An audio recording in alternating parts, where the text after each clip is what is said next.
The NDC took back their seats from him. He served as Deputy Minister for Transport. He was National Youth Organizer of the New Patriotic Party. His name is Anthony Abayifaa Karbo. He has a name or a surname that resonates with the New Patriotic Party. How are you, boss? Thank you very much. Long time. It's been a while. You have been missing in action. Well, I haven't been. I have just... Tony, you used to be on the media space. Yes, to be honest with you, Umaru, I used to be very, very, very prominent in the media space in the lead up to the Akufo-Addo run for the presidency, which was a very important journey we had to take. We had just come out of school, we were so young, we were vibrant, energy. Too much energy, and we had to work so hard to railroad Akufo-Addo into office, and we did that with a lot of joy. And you went quiet. And of course, you know, once he had become president, the biggest concern was delivering on what he had promised to the Ghanaian people. And it wouldn't take a lot of talk. It really took diligent work and people put in places so that they could help shape that, the promises and commitments that he had made. Don't forget that Akufo-Addo is former President Akufo-Addo is a very open, public, spoken person who to say that he took on some of the most controversial political ideas or policies. For instance, the free ACTs. I remember the times when we used to have 5:30 news with you. Eyewitness news with you. Some of the biggest questions were, was free ACTs even possible? Where has it happened in the world?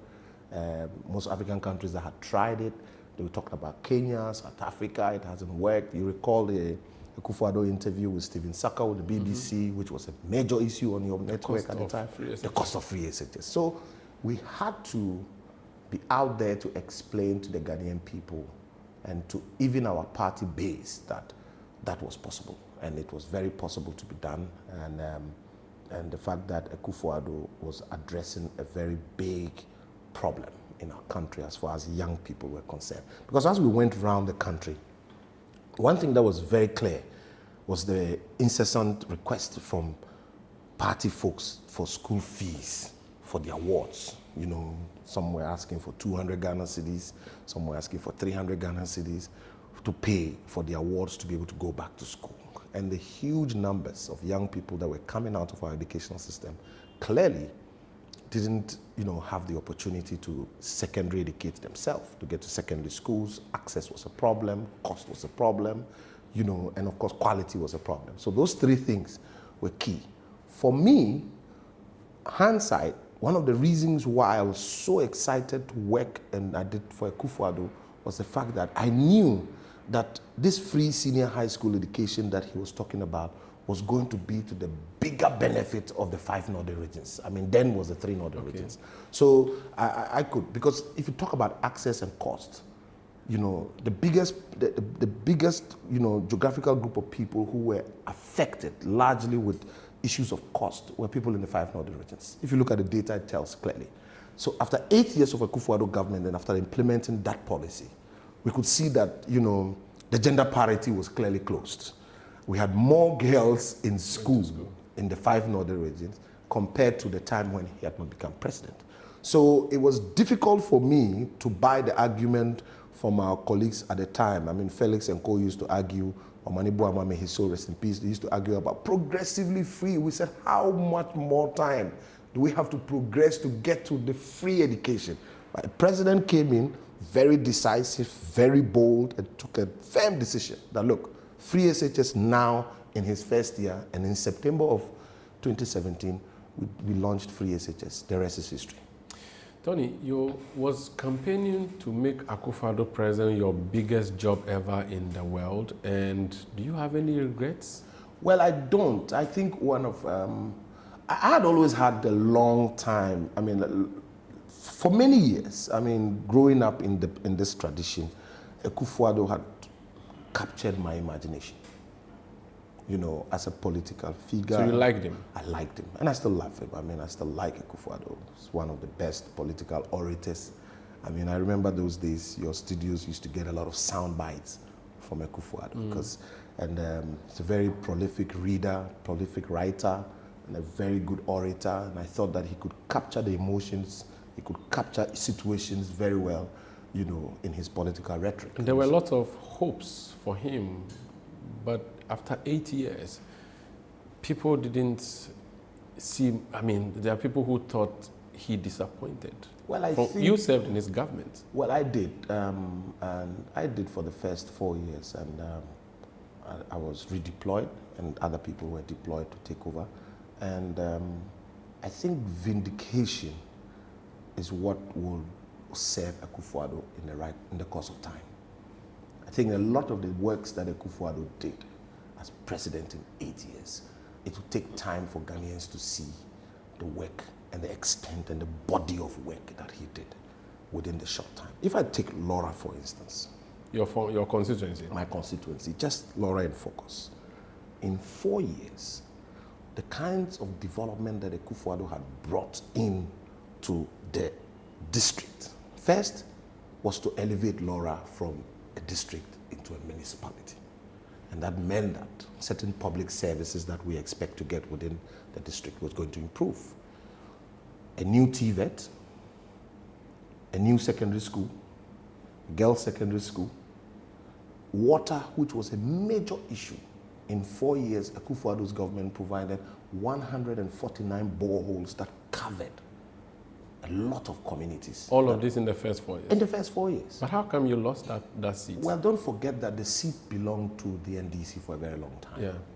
And the split in the NDC front gave us a window to wiggle our way into victory. So once they closed that gap. And at the time, I remember his former president, the current president, John Mahama, came to Laura and patched up the various sides, and Samson Abu, who was then the candidate, patched up with Bidziding, and eventually, you know, they came together. But we had also increased our votes from 8,000 to about 12,000, and we lost by 2,000 votes. And after that, I thought that, you know, I had a better, I had different plans going forward. I'll come back, so we'll talk about Akufo-Addo's legacy and mirror it with Bawumia's performance and why you are supporting Bawumia now. But your surname, Abayifaa Karbo, is a big surname in the New Patriotic Party.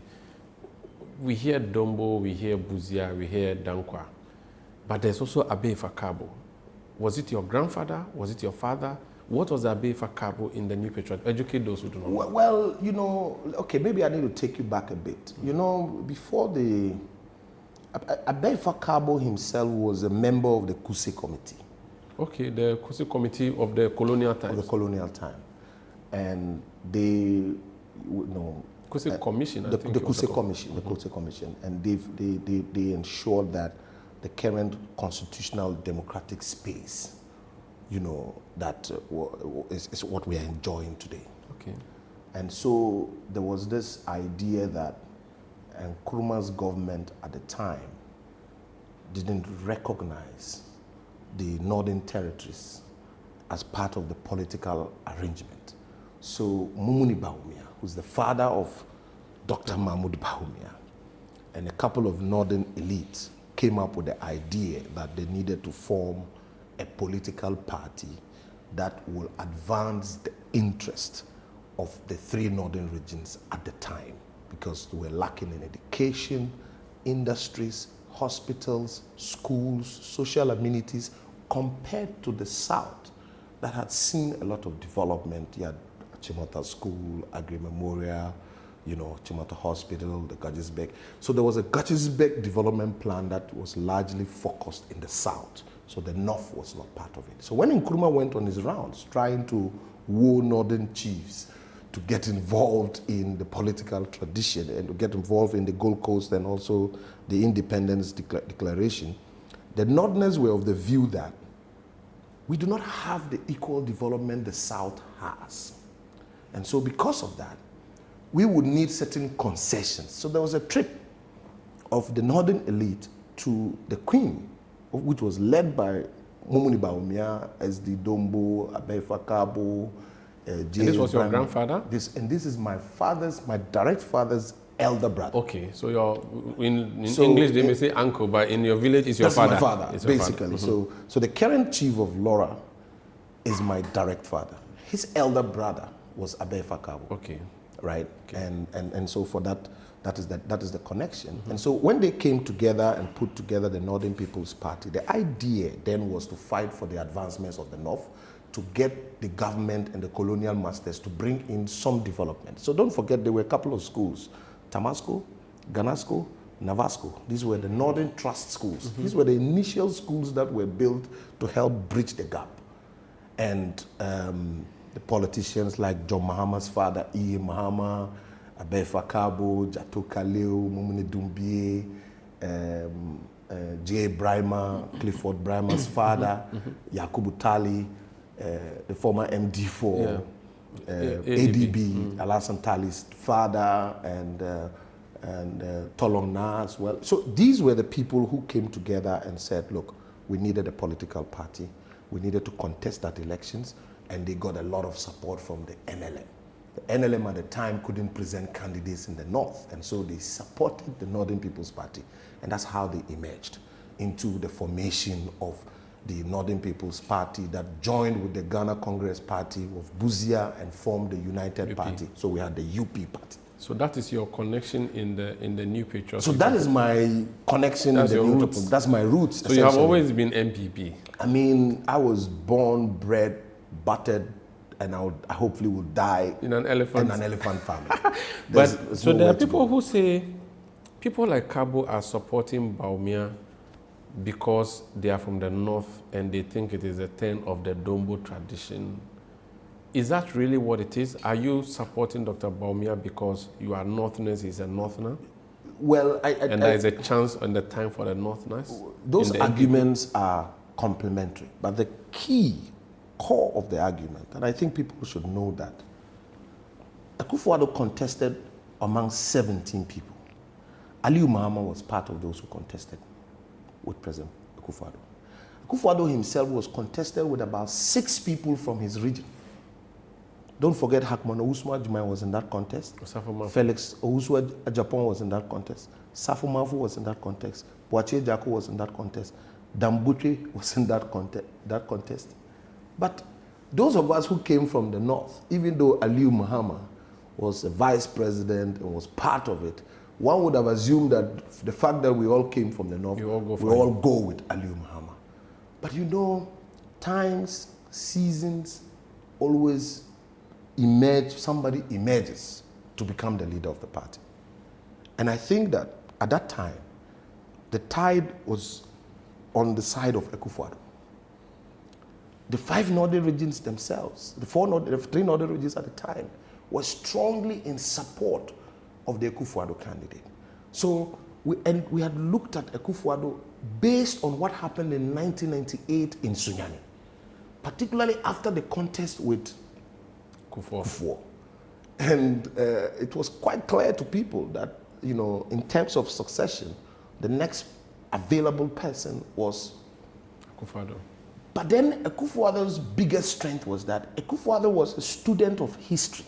So Akufo-Addo had a very deep connection with the traditional families of the New Patriotic Party in the 5 northern regions. The C.K. Tedem family, the Dumbie family, the Brima family, the Yakubu Tali family, you recall, even in opposition. So the foundation members of the NPP. The foundation members of the NPP recognized the fact that President Akufo-Addo, you know, understood the history, and with him, they will not be missing, or their names will not die off in the history of our party. So watch it. When Akufo-Addo became president, Edubo and his son was in government. Yeah. J. Brima's son was in government. That's Farouk. No, Clifford Brima. Yakubu Tali's son was in government. You recall that? And Dombo's son. Airport was named after Dombo's son, Richard Dombo, was with railway. He was in government. Edu Buhari himself, who had led the party, his son was in government. So that recognition was one of the main reasons, and the fact that they believed in the vision of Akufo-Addo because of the free senior high school education. Don't forget, the Northerners had already benefited from free SHS in some form under the Nkrumah regime. And gradually that process was getting expensive. And of course, we were largely disadvantaged. So for any candidate from our party then, particularly when Kufuor had declared free universal composite basic education, the FQ at the time was declared, and schooling at the basic level was entirely free. There were a lot of people who wanted to proceed from then into the secondary education, which was key. So your support for Dr. Bawumia today, although there may be some semblance that your support is based from the fact that you are from the same region, you're saying that that's not the real reason. That is not the real reason. It is his personality. And for me, it is more of his competence and the fact that he is a deep thinker and somebody who thinks outside the box. I'll come back so you tell me more about his attributes. But how did you first meet Dr. Bawumia? Well, I've told you before, the families are very close families. There's no difference between the Karbo family and the E. Mahama family. Okay. There's no difference between the E. Mahama family and the Bawumia family. There's no difference between the Yakubu Tale family and the Abayifaa Karbo family. But this Bawumia was not a politician, strictly speaking, like how you were. I'm sure you were a member of TESCON and all those things. But Dr. Bawumia wasn't. I knew him much earlier, before his involvement in politics. Okay. And my conversations with him clearly put me in a mind frame where I could safely conclude that he was center-right. I could see that, even his thesis that he wrote. Even though his father was leftist at a point. Well, I'm not too sure if his father was, because I have had the opportunity to come back to read his father's biography. And I think many people have not read it. You know that one of the startling things is that his father was never a member of any political party in Ghana except the Northern People's Party. In his own book. Okay. He never held membership for the NDC, he never held membership for the CPP, he never held membership for any political party. In his own book that he authored before he died. So I find it extremely difficult because his father had grown to become an embodiment, a personality who cut across. If you look at his role in chieftaincy, if you look at his role in public life, if you look at his role in supporting many Northerners when he had the opportunity, was where he was. And that was the type of person he was. And so he was very much revered across the 5 Northern regions. And now today 5 Northern regions. Then it was 3 Northern regions. And so he came from this rich family of tradition and culture. And that's why you find that many of the politicians at the time, from 1956 till now, were sons of. Okay. So did you know him in his private life? Did you play any role in him becoming running mate in 2007? I advocated strongly for him.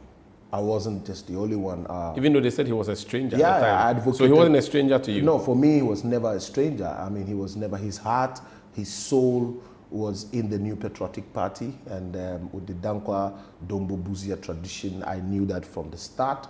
And it was difficult to be convinced about all these other stories that we have so when in my family. So when they say he's an alien to the NPP, it hurts me. And that he was given a party card later when he became running mate. It really hurts me when I hear that story. And many of the people who speak about it don't know a thing about it. I mean, they have no knowledge about him. They just found somebody who appeared in the political space. But that could be because they didn't know him until his name was mentioned at Alisa Hotel. Yeah, but there are many people in this party who are strong advocates, supporters of our party and believe in our tradition.